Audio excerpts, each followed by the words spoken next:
Γεια χαρά σε όλους και καλώς ήρθατε σε άλλο ένα νέο βίντεο του καναλιού.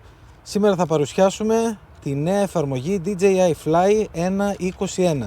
Είναι η εφαρμογή, η αναβάθμιση μάλλον της Fly App που θα υποστηρίξει το DJI Lito. Μάλιστα το DJI Lito θα το δείξουμε πάρα πολύ σύντομα στο κανάλι, οπότε μείνετε συντονισμένοι.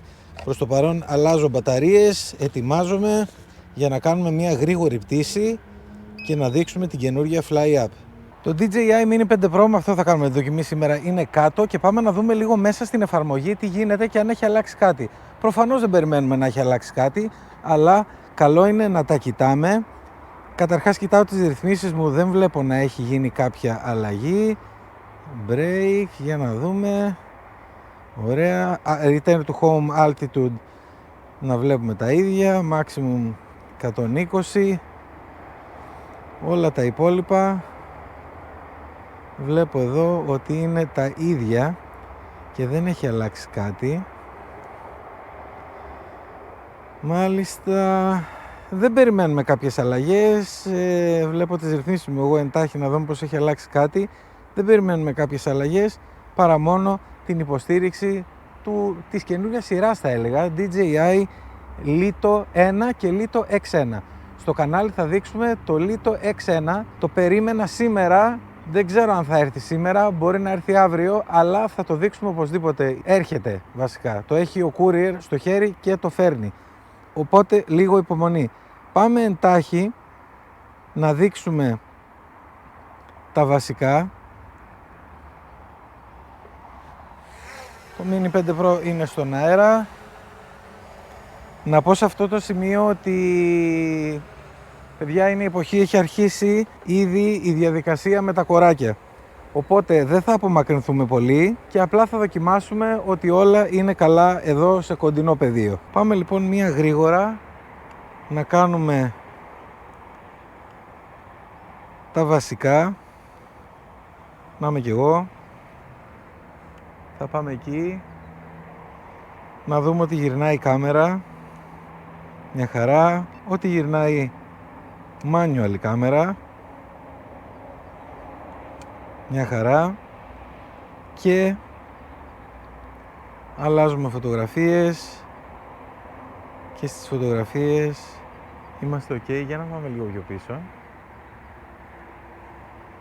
Και κάνουμε και 2 επί zoom. Όλα καλά. Και γυρνάμε στο βίντεο. Μπορώ να κάνω μια γρήγορη δοκιμή, ένα γρήγορο κύκλο, απλά δεν ξέρω κατά πόσο θα μου την πέσουνε. Έκανα, παιδιά, να ανέβω ύψος, δεν το βλέπετε το κοράκι, και αμέσως ανέβηκε το κοράκι από πάνω να με μουντάρει. Αλλά οπότε λίγο δύσκολα. Αυτή την περίοδο εγώ προτιμώ να πετάω απόγευμα. Πάμε λοιπόν να κάνουμε και ένα γρήγορο, αφού δεν μας αφήνουν οι συνθήκες, τι να κάνουμε, να κάνουμε και ένα γρήγορο σε quick shot, να δούμε ότι και όλα είναι καλά. Και μάλιστα να σας πω, μπορούμε να το κάνουμε, κοιτάω γύρω γύρω ρε παιδιά, πραγματικά δεν μπορώ να καταλάβω, τέλος πάντων. Μπορούμε να κάνουμε το rotation και medium rotation και να το πάμε εκεί, αλλά το έχω βάλει forward, πρέπει να το βάλω backward. Μπορεί να περνάνε και από το μικρόφωνο.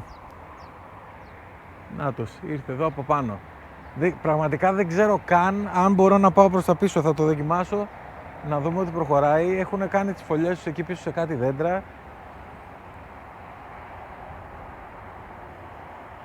Και πάμε να δούμε. Μπα, βγήκε και με... Τέλος πάντων, φαίνεται να δουλεύει. Μακάρι, παιδιά, να μπορούσα να σας... Κοίτα. Μακάρι, παιδιά, να μπορούσα να σας δείξω. Δεν έχω βάλει την κάμερα στο κεφάλι για να σας δείξω, αλλά τώρα που με πήρε χαμπάρι δεν τον σταματάει τίποτα. Παρ' όλα αυτά, εγώ βλέπω την εφαρμογή να είναι μια χαρά και έρχομαι πίσω να προσγειωθώ, γιατί νομίζω ότι δεν έχουμε κάτι άλλο να δείξουμε παρά το DJI Lito να έρθει, έτσι ώστε να αρχίσουμε τα δοκιμαστικά.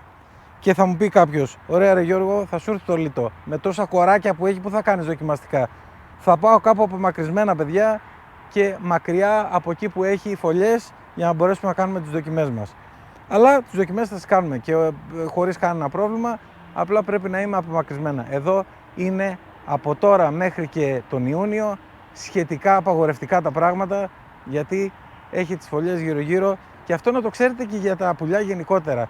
Πρέπει να ρίχνετε μια ματιά. Άμα βλέπετε ότι υπάρχουν πουλιά γύρω-γύρω και κυκλοφορούν μεγάλα, εννοώ από αυτά που δεν μιλάω για περιστέρια, σπουργίτια και τέτοια, μιλάω για τα μεγάλα κοράκια, αετή, ξέρω εγώ τι άλλα, να αποφεύγετε τις πτήσεις ή να τις κάνετε γρήγορα. Αυτό που εγώ καμιά φορά κάνω συνήθως με τα κοράκια είναι απογειώνομαι και φεύγω επί τόπου. Γιατί σε κυνηγάνε μέχρι σε ένα σημείο και μετά σε αφήνουν ήσυχο. Βέβαια έχει παρακάτω άλλα κοράκια, αλλά τέλος πάντων καταλαβαίνετε γενικώς την λογική. Τι να κάνουμε, η φύση είναι αυτή και πρέπει να συμβαδίσουμε με τη φύση, και έχουν προτεραιότητα φυσικά τα πουλιά στον αέρα και όχι τα ντρόουν. Οπότε εμείς δανειζόμαστε τον ουρανό των πτηνών για να κάνουμε το χόμπι μας και πρέπει να τα σεβόμαστε. Σας ευχαριστώ πολύ που ήσασταν για άλλο ένα βίντεο κοντά στο κανάλι. Like, subscribe, τα σχόλια σας από κάτω και τα λέμε στο επόμενο. Γεια χαρά!